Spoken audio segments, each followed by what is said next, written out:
Hello friends, welcome to my channel. So आज हम study करने वाले हैं committees and their reports on corporate governance in India. इसको हम evolution of corporate governance in Indian context भी बोल सकते हैं। यानी मतलब अगर आपको पेपर में क्वेश्चन ऊपर वाली हेडिंग से आए या जो मैंने ब्रैकेट में हेडिंग डाली है उससे आए तो आपका जो आंसर है वो जो इस वीडियो में हम डिस्कस करने वाले हैं वही आएगा। सेकेंड थिंग इज़ जो हमारा एवोल्यूशन ऑफ कॉर्पोरेट गवर्नेंस है वो पहले हमारा इंटरनेशनल कंटेक्स्ट में था, फिर हमारा इंडियन कंटेक्स्ट में है। सो इंटरनेशनल कंटेक्स्ट में हम ऑलरेडी सारा जो है स्टडी कर चुके हैं। आज हम बात करने वाले हैं इंडियन कंटेक्स्ट की। इंडिया को कब लगा कि भाई जो है हमारी इंडिया में भी जो है कॉर्पोरेट गवर्नेंस होनी चाहिए, क्यों होनी चाहिए, उसके लिए कौन कौन पर्सन को अपॉइंट किया गया, कौन कौन सी कमेटीज़ बनाएगी एंड उन्होंने क्या क्या रिकमेंडेशन दी, कौन कौन सी रिपोर्ट बनाएगी, ये सारी चीज़ें हम इसके अंदर स्टडी करेंगे। इसके अंदर हमारी जो है 6 जो हम यहाँ पे मेन चीज़ डिस्कस करने वाले हैं। फर्स्ट हमारा CII code, that is confederation of Indian industry code, Kumar Mangalam Birla committee report, report of task force in May 2000, Naresh Chandra committee report, Narayana Murthy committee report and JJ Irani committee report. First हम जान लेते हैं कि हमारे जो कॉर्पोरेट गवर्नेंस में प्रिंसिपल प्लेयर्स कौन कौन से होते हैं। यानी किसी भी कंपनी की अगर हम बात करें तो वहाँ पे कौन कौन से प्रिंसिपल प्लेयर हैं जिनके लिए जो हमारा कंपनी है वो काम करती है, या फिर जिनसे ये जो भी हम पढ़ेंगे कॉर्पोरेट गवर्नेंस की बुक के अंदर वो सारे ही इन पर्सन्स जो हम यहाँ पे प्लेयर्स की बात करेंगे इनसे कहीं ना कहीं से वो रिलेटेड होती है। Management, shareholders, suppliers, bank and lenders, employees, environment and the community at large, customers, regulators, board of directors। ये इनको हम स्टेक होल्डर्स भी बोल सकते हैं जो हमारी कंपनी से कनेक्टेड होते हैं and principal players of corporate governance. सबसे पहले हम बात कर लेते हैं confederation of Indian industries code.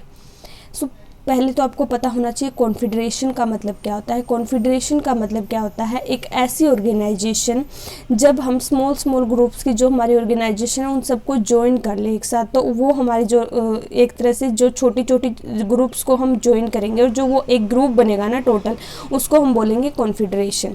और यहाँ पर हम किसकी बात कर रहे हैं, इंडियन इंडस्ट्री की। जो हमारी CII है ये एक एसोसिएशन ऑफ इंडियन बिजनेसेस है जो ये हमारा ये काम किस लिए करती है, ये हमारी क्या है, इसका जो मेन मोटिव है वो प्रॉफिट कमाना नहीं है, नॉट फॉर प्रॉफिट पर्पस है एंड नॉन गवर्नमेंट ऑर्गेनाइजेशन है। ये किस चीज़ के लिए काम करती है, ये देखती है कि हम कैसे अपनी ग्रोथ कर सकते हैं इंडस्ट्री की इन दी कंट्री, हम अपनी कंट्री की डेवलपमेंट कैसे कर सकते हैं, तो इन सारी चीज़ों में ये हमारी हेल्प करती है। इन्होंने बताया कि जो गुड कॉर्पोरेट गवर्नेंस है वो कब होगा किसी भी कंपनी में, तो इन्होंने बताया कि तब बोर्ड ऑफ डायरेक्टर अच्छे से काम करेंगे, अपनी ड्यूटी को अच्छे से परफॉर्म करेंगे towards all the stakeholders, तो वहाँ पे जो है गुड कॉर्पोरेट गवर्नेंस होगा। तो इन्होंने वेरियस रिकमेंडेशन दी। और जो हमारी CII है इस पर मेरी अलग से एक वीडियो आ चुकी है जिसके अंदर मैं पूरा बिल्कुल एक चीज़ बहुत डिटेल में बता चुकी हूँ, क्योंकि यहाँ पे जो हमारी वीडियो है यहाँ पे हम वेरियस रिपोर्ट्स कमेटीज़ की बात करने वाले हैं, तो वहाँ पे आप इंडिविजुअली जाके भी देख सकते हो, वहाँ आपको हर चीज़ बहुत क्लियरली पता चल जाएगी। सेकेंड है हमारा इसके अंदर जो रिकमेंडेशन है, तो इसके अंदर फर्स्ट हमारी no need of German style two tiered board. देखो अगर आप ये वाला चैप्टर कर रहे हो तो इससे पहले आपको कॉर्पोरेट गवर्नेंस का जो बेस है, उसके मॉडल है, उसके जो भी है वो सब चीज़ें अच्छे से क्लियर होनी चाहिए। तब आप अगर ये चीज़ स्टडी करते हो तो बहुत अच्छे से क्लियर होगी, क्योंकि देखो जर्मन मॉडल है, जर्मन मॉडल पे भी मेरी ऑलरेडी वीडियो आ चुकी है। वो सब क्या है, वो बेसिक हमारे कॉर्पोरेट गवर्नेंस का। अब यहाँ पे इन्होंने लिख दिया no need of German for German style two tiered board. अगर आपको वो जर्मन स्टाइल का पता होता तो आप यहाँ पे अच्छे से पॉइंट को समझ लोगे कि यहाँ पे क्या चीज़ ये बोलना चाहते हैं। मैं आपको बता दूं जर्मन जो हमारा मॉडल है वो क्या कहता है कि कंपनी के अंदर ना क्या होना चाहिए, 2 टायर बोर्ड होना चाहिए। बट जो इन्होंने जो हमारी CII है इन्होंने रिकमेंडेशन दी कि 2 टायर बोर्ड हमने नहीं अडोप्ट करना चाहिए, ये सिस्टम ठीक नहीं है। अगर हमारी कंपनी के अंदर सिंगल बोर्ड सिस्टम है, ठीक है, तो एक बोर्ड भी है ना, अगर वो अपने अच्छे से काम कर रहा है, सारी ड्यूटीज़ को परफॉर्म कर रहा है, तो उससे भी हम अपने गोल्स को अचीव कर सकते हैं। इसके बाद इन्होंने इनकी मीटिंग्स के बारे में बताया ठीक है, कि कब होनी चाहिए, साल में जो 6 टाइम्स इनको मिलना चाहिए, 2 महीने का गैप होना चाहिए 2 मीटिंग्स के बीच में। एंड उसके बाद इन्होंने रिकमेंडेशन दी कि थी हमारी जो रिलेटेड टू जो हमारी कंपनीज, लिस्टेड कंपनीज है जिनकी टर्नओवर एक्सीडिंग 100 करोड़ है, तो वहाँ पे जो हमारे इंडिपेंडेंट डायरेक्टर है वो कैसे होंगे और कैसे हम अपने चेयरमैन मतलब किस तरह से हम सिलेक्ट करेंगे। तो इन्होंने फर्स्ट क्या बोला, अगर हमारा जो चेयरमैन है वो नॉन एग्जीक्यूटिव है, अगर हमारा चेयरमैन है वो नॉन एग्जीक्यूटिव है, उस केस में क्या होगा, 30% हमारे नॉन एग्जीक्यूटिव डायरेक्टर होंगे कंपनी के अंदर। सेकंड इन्होंने क्या बोला, अगर हमारा जो चेयरमैन और MD that is managing director same person है, तो उस केस में जो 50% है वो हमारे नॉन एग्जीक्यूटिव डायरेक्टर होंगे। इसके बाद इन्होंने क्या बोला कि no single person should be hold directorship in more than 10 listed companies, यानी जो एक पर्सन है उसको 10 से ज़्यादा कंपनीज में एक टाइम पे काम नहीं करना चाहिए। कौन सी पोजीशन पे, डायरेक्टर की पोजीशन पे। देन इन्होंने बोला और जो हमारे नॉन एग्जीक्यूटिव डायरेक्टर्स है वो अपनी कंपनी के अंदर एक अपना इंपॉर्टेंट रोल प्ले करे, कॉर्पोरेट के जो भी डिसीजन मेकिंग में हेल्प करे, मैक्सिमाइज करे long term share holder value को, यानी जो भी वो चीज़ कर रहे हैं उसमें उसकी एक्टिव पार्टिसिपेशन होनी चाहिए बोर्ड की, पैसिव एडवाइजर नहीं होने चाहिए। एक तरह से जो भी एक्शन हो रहा है, जो भी डिसीजन मेकिंग है उनके अंदर उनकी इन्वॉल्वमेंट होनी चाहिए, क्लियरली डिफाइन होनी चाहिए रिस्पॉन्सिबिलिटीज़ को कि किसको क्या करना है, कैसा उनका रिलेशन है, ठीक है, उनको पता होना चाहिए कि सारी नॉलेज होनी चाहिए कि हमारी बैलेंस शीट क्या होती है, कैसे हम उसको रीड करते हैं, प्रॉफिट एंड लॉस अकाउंट को कैसे रीड करते हैं, ये सारी चीज़ उनको पता होनी चाहिए। इसके बाद हमारी सेकंड है कुमार मंगलम बिरला कमेटी रिपोर्ट 2000। अब देखो सबसे पहले हमारे क्या आया था, CII कोड आया था इंडिया के अंदर। हम क्या बात कर रहे हैं, evolution of corporate governance in India. तो सबसे पहले हमारा क्या आया, CII कोड आया। उसके बाद हमारी आई कुमार मंगलम बिरला कमेटी रिपोर्ट 2000। और जो हमारा CII कोड है ये जो इंडिया में लॉन्च हुआ था, ये 1990s के मिड में लॉन्च हुआ था एंड फाइनली जब ये क्या कहते हैं रिलीज हुआ था वो हुआ था अप्रैल 1998 में। एंड उस टाइम जो इसका फाइनल कोड था that is desirable corporate governance code. ठीक है, अब आ जाते हैं हम कुमार मंगलम बिरला कमेटी पे। जो हमारे कुमार मंगलम बिरला, जिनकी फ़ोटो आपको स्क्रीन पे दिख रही होगी, ये क्या है, one of the youngest CEO रह चुके हैं एंड करंट में ये आदित्य बिरला ग्रुप के डायरेक्टर हैं। सेबी ने 1999 में एक कमेटी सेटअप करी थी जिसका नाम था कुमार मंगलम बिरला कमेटी। और इसका जो ये नाम क्यों रखा गया, क्योंकि ये कमेटी सेटअप हुई थी under the chairmanship of Kumar Birla. मतलब जो उस टाइम जो ये कमेटी सेटअप हुई थी उसके चेयरमैन ही हमारे कुमार मंगलम बिरला थे, जिनकी वजह से इनका नाम भी क्या पड़ा, कुमार मंगलम बिरला कमेटी पड़ा। ठीक है, इसका जो मेन ऑब्जेक्टिव था कि हमने standard of good corporate governance को रेज करना है। कमेटी ने जो पहली जो अपनी फॉर्मल एंड कॉम्प्रिहेंसिव रिपोर्ट दी थी वो दी थी हमारी, उसका जो नाम था that is the code of corporate governance. और उसका जो मेन ऑब्जेक्टिव क्या था, जो इंडियन कंपनी है उनकी condition and state of capital market को सुधारना। जो हमारे कुमार मंगलम है इन्होंने ही जो है क्लोज 49 को रिकमेंड किया था। इसके अंदर हमारी कुछ मैंडेटरी एंड नॉन मैंडेटरी जो रिकमेंडेशन थी, इनकी जो मैंडेटरी का रिकमेंडेशन थी, मैंडेटरी वो होती है जो कंपलसरी होती है फॉलो करनी। तो इन्होंने बताया जो ये रिकमेंड कर रहे हैं, ये जो भी पेड अप कैपिटल जिनकी 3 करोड़ या फिर इससे ज़्यादा होगी लिस्टेड कंपनीज़ की, वो उन सब पे जो इनकी रिकमेंडेशन है वो अप्लाई होगी। और इन्होंने बोला था जो composition of board of directors है वो ऑप्टिमम कॉम्बिनेशन होना चाहिए executive and non executive director का। ये भी नहीं है कि आपने सारे ही एग्जीक्यूटिव डायरेक्टर ले लिया है फिर नॉन एग्जीक्यूटिव, दोनों का ऑप्टिमम कॉम्बिनेशन होना चाहिए। जो हमारी ऑडिट कमेटी है विद 3 इंडिपेंडेंट डायरेक्टर होनी चाहिए एंड उनमें से जो एक है वो उसको फाइनेंशियल एंड अकाउंटिंग नॉलेज होनी चाहिए। उसके बाद इन्होंने बोला किसी भी जो हमारी कंपनी है लिस्टेड कंपनीज है जिसकी जो पेड अप कैपिटल 3 करोड़ या फिर इससे ज़्यादा है, वहाँ पे एक रेम्यूनरेशन कमेटी ज़रूर होनी चाहिए। जो हमारी report of task force in May 2000 है, इसके अंदर आपको यहाँ पे हेडिंग दिख रही होगी DCA and MCA। DCA is the department of corporate affairs and MCA is ministry of corporate affairs. जो हमारा DCA है और जो MCA दोनों एक चीज़ है। पहले हम उसी चीज़ को DCA के नाम से जानते थे, देन उसको रिप्लेस कर दिया MCA के नाम से। ठीक है, तो इसके अंदर कंफ्यूज नहीं होना है। सो जो हमारी DCA बनाई गई थी या फिर आप MCA, अब आपको देखना है कि आपको एग्ज़ाम में क्या लिखना है, क्योंकि हमारी बुक में इसका नाम अभी भी DCA है, बट वैसे अगर हम देखें तो इसका नाम जो है MCA हो चुका है। सो DCA में जो बनाई गई थी ये अंडर द, जो हमने ये रिपोर्ट बनाई गई थी, ये बनाई गई थी under the chairmanship of doctor PL Sanjeev Reddy. MCA एक टास्क फोर्स बनाई गई थी जिसका नाम रख दिया था the task force on corporate excellence through governance. So MCA ने क्या किया था, MCA ने एक स्टडी ग्रुप बनाया था, एंड इस ग्रुप का जो काम था वो ये था कि हमें जितनी भी डिफरेंट डिफ़िकल्टीज़ फेस करनी पड़ती है गवर्नमेंट प्रैक्टिसेस की, जितनी भी हमें प्रॉब्लम्स आ रही हैं उन सबको स्टडी करना एंड उन पे रिकमेंडेशन देना। तो इन्होंने ये रिकमेंड किया था कि हमें एक centre for corporate excellence open करना चाहिए, एंड वो क्या करेगा कि वो इन सारी चीज़ों पे स्टडी करेगा एंड अपनी रिकमेंडेशन देगा। एंड इन्होंने रिकमेंडेशन भी दी थी कि जितनी भी कंपनीज है वो कैसे अपने कॉर्पोरेट गवर्नेंस का जो स्टैंडर्ड है उसको रेज कर सकती हैं। नेक्स्ट हमारा नरेश चंद्रा कमेटी रिपोर्ट 2002। सो जो नरेश चंद्रा कमेटी है, इसके अंदर जो हमारे नरेश चंद्रा जी हैं ये अब इस दुनिया में नहीं हैं। ये है जो एक IAS ऑफिसर भी रह चुके हैं एंड एक स्टेट के गवर्नर भी थे ये, ठीक है। सो जो इन्होंने जो हम बात कर रहे हैं नरेश चंद्रा कमेटी की, सो ये जो अपॉइंटेड की थी by ministry of finance and company affairs in August 2002 under the chairmanship of Naresh Chandra. So जो नरेश चंद्रा थे इनको बोला गया था कि जो हमारे एग्जिस्टिंग लॉ है आप उन्हें चेक करिए कि उनके अंदर हम क्या क्या चेंजेस लाया है, फिर उनको क्या क्या हमने उनके अंदर ऐड करना चाहिए जिसकी वजह से हमें जो भी डिफ़िकल्टीज फेस करनी पड़ रही है वो ना हो। सो जो इसके जो मेन 3 एस्पेक्ट्स थे वो क्या क्या थे, the auditor company relationship, role of statutory auditors and independent director, उनकी रोल, रेम्यूनरेशन एंड ट्रेनिंग।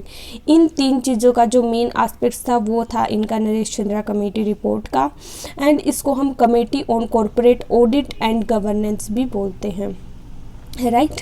सो जो यहाँ पे जो मेन चीज़ यहाँ पे याद करने वाली ना वो ये 3 पॉइंट ही हैं, जो 3 मेन एस्पेक्ट्स आपको स्क्रीन पे भी दिख रहे हैं। इन्हीं से रिलेटेड हमने सारी रिकमेंडेशन लिखनी है। ऑडिटर कंपनी का relationship, role of statutory auditors and independent director का क्या रोल होना चाहिए, क्या उनकी रेम्यूनरेशन, उनकी ट्रेनिंग, ठीक है। इन्हीं से हमने जो है अपनी रिकमेंडेशन लिखनी है। सो अब हम बात कर लेते हैं इनकी रिकमेंडेशन की। एंड वन मोर थिंग, जो इन्होंने रिकमेंडेशन दी थी उनके 2 की एस्पेक्ट्स थे।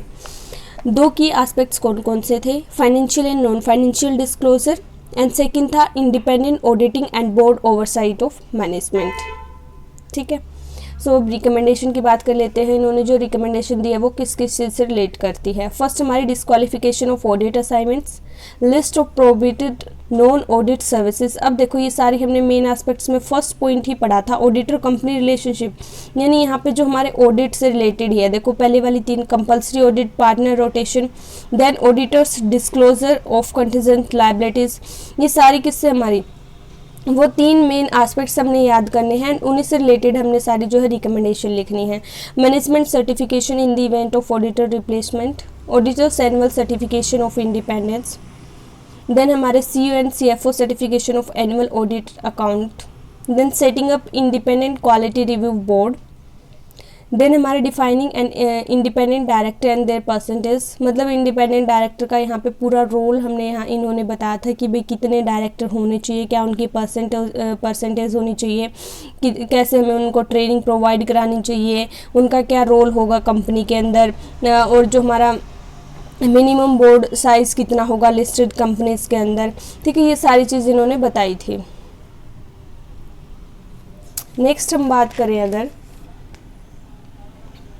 NR नारायण मूर्ति कमेटी रिपोर्ट 2003। सो इनको जो अपॉइंट किया था वो किया था सैबी ने एनालाइज किया था कि भाई जो हमारा क्लोज 49 है बाय लिस्टेड कंपनीज, उसके अंदर कुछ न कुछ जो है रिक्वायरमेंट है, कुछ न कुछ उसके अंदर उनको फील हुआ कि इसके अंदर कुछ न कुछ चेंजेस करने चाहिए। एंड इसी के लिए जो है हमारे एन.आर. नारायण इनको अपॉइंट किया गया था, जो हमारे जो ये क्या है को फाउंडर हैं इन्फोसिस कंपनी के। एंड अगर आपको इंडिया में जो बेस्ट कॉर्पोरेट गवर्नेंस का एग्जांपल लेना हो तो इन्फोसिस उनमें से एक है, जहाँ पे कोई भी फ्रॉड नहीं होता है। एंड जो इनके बच्चे हैं, अगर हम बात करें नारायण के, एन.आर. नारायण के, इनके जो बच्चे लाइक डॉटर है, सन है, जो इनकी कंपनी में काम करते हैं वो भी एज ए एम्प्लॉय ही काम करते हैं। कोई भी पार्शलिटी नहीं होती कि वो अपनी फैमिली के बंदे हैं, उनको ज़्यादा रेम्यूनरेशन दे दी, उनकी प्रमोशन कर दी, ऐसा कुछ नहीं है। प्रॉपर रूल रेगुलेशन फॉलो किए जाते हैं, किसी भी तरह का फ्रॉड नहीं होता यहाँ पे। जो हमारा क्लॉज 49 था उसको रिवाइज करने के लिए, हमारा जो कॉर्पोरेट गवर्नेंस कोड है उसको रिव्यू करने के लिए इनको यहाँ पे मतलब एक तरह से इनको काम दिया गया, भाई आप ये सब देखो, ठीक है। और जो हमारा है यहाँ पे जो मेन ऑब्जेक्टिव क्या क्या थे कि जो कंपनीज को प्रॉब्लम फेस करनी पड़ रही है, जिसकी वजह से जो वो कोड ऑफ कंडक्ट को फुलफिल नहीं कर पाती, आप उन पे काम कीजिए। सेकंड, क्लॉज 49 को रिव्यू कीजिए, जो लिस्टिंग एग्रीमेंट है।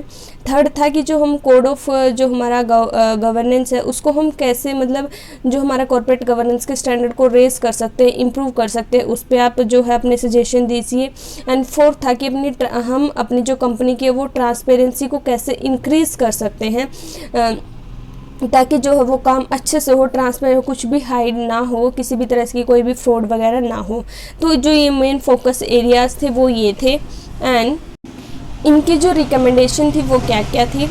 रिकमेंडेशन थी उनकी related to training of board members, और कोई भी नॉमिनी डायरेक्टर नहीं होना चाहिए, there shall be no nominee director. And उसके अलावा जो हमारे नॉन एग्जीक्यूटिव डायरेक्टर है उनका जो कंपनसेशन है वो कौन फिक्स करेगा? बोर्ड ऑफ डायरेक्टर करेंगे। जो शेयर होल्डर्स हैं वो मतलब एक तरह से जो हमारी AGM होती है, एनुअल जनरल मीटिंग, वो कैसे मिलेंगे? इंडिपेंडेंट डायरेक्टर वहाँ पे होंगे कि नहीं होंगे? नॉन एग्जीक्यूटिव डायरेक्टर होंगे नहीं होंगे? किस तरह से उनको ट्रीट करना चाहिए? कैसे सबको इक्वल राइट्स देना चाहिए? ये सारी चीज़ें इन्होंने बताई। एंड तब भी कोई मीटिंग होगी या कुछ भी तो सारे शेयर होल्डर्स को इन्फॉर्म करना। एंड कोई भी बिजनेस में कोई भी डिसीजन हम ले रहे हैं किसी भी टाइप का, लाइक अगर हम मर्ज कर रहे हैं अपने बिजनेस का कुछ भी, तो वो शेयर होल्डर्स को हमें इन्फॉर्म करना चाहिए। एंड कैसे हमें रूल रेगुलेशन को फॉलो करना चाहिए। जो हमारी सब्सिडरीज हैं उनका जो बोर्ड है उनके बारे में भी इन्होंने बताया, ठीक है। तो इन्होंने जो पेरेंट कंपनी है उसको कैसे करना चाहिए, तो ये सारी चीज़। और जब हमारा इनिशियल पब्लिक ऑफर होता है तब हम फर्स्ट टाइम शेयर को इशू करते हैं तब बोलते हैं हम उसको इनिशियल पब्लिक ऑफरिंग, तो उसको हमने कैसे मतलब उसका प्रोसीजर क्या होगा, इन सारी चीज़ों के बारे में इन्होंने बताया। जो हमारा बोर्ड मेंबर्स का कोड ऑफ कंडक्ट क्या होगा, हमारे सीनियर मैनेजमेंट का कोड ऑफ कंडक्ट क्या होता है। एक तरह से इसके अंदर हमारे रूल रेगुलेशन लिखे होते हैं, जो जिसके भी बारे में होते हैं उसको वो सारे फॉलो करने होते हैं। उन कोड ऑफ कंडक्ट को फॉलो करना, रिस्क मैनेजमेंट सिस्टम होना, एक तरह से जो भी ऑडिट कमेटी की रिस्पॉन्सिबिलिटी है उसको देखना, फाइनेंशियल डिस्क्लोजर की क्वालिटी को इम्प्रूव करना, एंड जो हमारे डायरेक्टर की रेम्यूनरेशन है उसको डिस्क्लोज करना कि जो शेयर होल्डर्स को भी बताना, ठीक है। ये सारी चीज़ें हमारे किसके अंदर आएंगी? इसकी रिकमेंडेशन के अंदर आएंगे, राइट। अब हमारी लास्ट है जे ईरानी कमेटी। अगर हम बात करें जे ईरानी कमेटी की, A committee in December 2004 under the chairmanship of Dr. J.J. Irani with the task of advising the government on the proposed revisions to the Companies Act 1956. जो हमारा 1956 एक्ट जो हम कंपनी लॉ के अंडर पढ़ते हैं, और अब वो जो एक्ट बन चुका है कंपनीज एक्ट 2013, वो इन्होंने ही चेंज करा था। जो हमारी जे ईरानी कमेटी है ये हमारी बेसिकली रिलेट करती है कंपनी लॉ से, ये चीज़ आपको अब तक समझ आ गई होगी। डॉक्टर जो हमारी जे ईरानी थी उनको जो गवर्नमेंट ने अपॉइंट किया था कि जो भी हमारा कंपनी लॉ 1956 आप इसको रिव्यू कीजिए, रिवाइज कीजिए, कैसे हम इसके अंदर और ज़्यादा इम्प्रूवमेंट ला सकते हैं। जो हमारी डॉक्टर जे ईरानी थी ये क्या थे, ये जो हमारी टाटा सन्स कंपनी है उनके अंदर ये एज ए डायरेक्टर काम करते थे, राइट। इन्होंने उस चीज़ को रिव्यू किया एंड गवर्नमेंट को एडवाइस किया। एक तरह से जो हमारा कंपनीज एक्ट 1956 को रिवाइज करके इन्होंने चेंज किया कंपनीज एक्ट 2013, ठीक है। तो इन्होंने कुछ रिकमेंडेशन दी है, वो क्या क्या दी है? इन्होंने बोला कि जो हमारा जो काम कर रही है हमारी जो कमेटीज़ हैं कंपनी के अंदर उनको बड़े इफ़ेक्टिवली काम करना है, स्टेक होल्डर्स के इंटरेस्ट को प्रोटेक्ट करना है और एक जो हमारी legal basis for sound corporate governance practices होनी चाहिए। हमने सिर्फ ये नहीं है कि जो हमारे शेयर होल्डर्स हैं, जो हमारे स्टेक होल्डर्स हैं, जिनका ज़्यादा जो है शेयर हमारी कंपनी के अंदर, सिर्फ उनको देखना, बल्कि जो हमारे स्मॉल इन्वेस्टर्स हैं हमें उनके भी इंटरेस्ट को प्रोटेक्ट करना है। जो भी लीगल रिक्वायरमेंट्स है वो सारी फुलफिल करनी है, कॉर्पोरेट गवर्नेंस प्रैक्टिसेस को फॉलो करना है बड़े अच्छे से, एंड एक प्रॉपर फ्रेमवर्क होना चाहिए कमिटीज़ का एक कंपनी के अंदर कि पता हो, क्लियरली अकाउंटेबिलिटी रिस्पॉन्सिबिलिटी डिफाइन हो कि अगर कुछ प्रॉब्लम होती है तो उस चीज़ के लिए कौन अकाउंटेबल है, आंसर कौन देगा, कौन जवाब देगा, किसकी उस टाइम पे रिस्पॉन्सिबिलिटी है उस चीज़ की। तो ये सारा सिस्टम बड़ी इफ़ेक्टिवली इम्प्लीमेंट होना चाहिए किसी भी कंपनी के अंदर। एंड इससे अगर हम कोई भी सिस्टम फॉलो कर रहे हैं, कोई भी रूल रेगुलेशन बना रहे हैं अपनी कंपनी के अंदर, वो हमने सिर्फ ये नहीं देखना, अगर हम जैसे यहाँ पे शेयर होल्डर्स की बात करें तो सिर्फ हमने शेयर होल्डर का बेनिफिट नहीं देखना, कंपनी और शेयर होल्डर दोनों को हमने साथ लेके चलना है, किसी एक को नहीं चलना। दोनों की ही इम्पोर्टेंस वहाँ पे दी गई, सिर्फ किसी एक की नहीं दी गई। देन हमारे जो भी स्टेक होल्डर्स हैं उनके इंटरेस्ट को प्रोटेक्ट करना। उसके बाद था हमारा जो डायरेक्टर्स की यहाँ पे क्या क्या ड्यूटीज़ है लॉ के अंडर, वो सारी यहाँ पे डिफ़ाइन की गई। एंड एनुअल जनरल मीटिंग के बारे में बताया गया कि कैसे क्या होना चाहिए, ठीक है। तो जो हमारी according to the act every company is required to hold its AGM that is annual general meeting in the place where its register office is located, यानी जहाँ पे भी उसका रजिस्टर ऑफिस कंपनी का लोकेटेड होगा वहीं पे उसकी एनुअल जनरल मीटिंग होगी।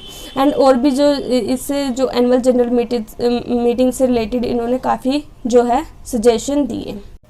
सो आज हमने क्या क्या पढ़ा, evolution of corporate governance in Indian context, कि जो हमारा कॉर्पोरेट गवर्नेंस है वो इंडिया में कब आया, कैसे वो आया, पहले क्या चीज़ आई, देन हमारी कौन कौन सी रिपोर्ट आई, कौन कौन सी कमेटी आई, ठीक है, क्या क्या उन्होंने रिकमेंडेशन दी, उसका ऑब्जेक्टिव क्या था। फर्स्ट हमने पढ़ा CII code that is confederation of Indian industry, जो हमारी आई थी 1990s के मिड में। देन हमने सेकेंड पढ़ी Kumar Mangalam Birla committee report, right, ठीक है, तो ये हमारी आई थी इन 1999, ठीक है। फिर हमने थर्ड पढ़ी है report of task force in May 2000, ठीक है, जिसमें हमने DC और MCA का कंसेप्ट पढ़ा था। फोर्थ हमने पढ़ा है नरेश चंद्रा कमेटी रिपोर्ट, जो हमारी आई थी इन August 2002 under chairmanship of Naresh Chandra. इसके बाद हमने फिफ्थ पढ़ी है नारायणा मूर्ति कमेटी रिपोर्ट, जो हमारी क्लोज 49 से रिलेटेड थी, ठीक है। उसके बाद हमने लास्ट पढ़ी है JJ ईरानी कमेटी रिपोर्ट, जो हमारी कंपनीज एक्ट 2013 जो आया है उससे रिलेटेड थी और जो इन्होंने रिवाइज किया था दैट इज़ कंपनीज एक्ट 1956। सो ये हमने आज स्टडी की है। Thank you so much for watching, please like share and subscribe, have a good day.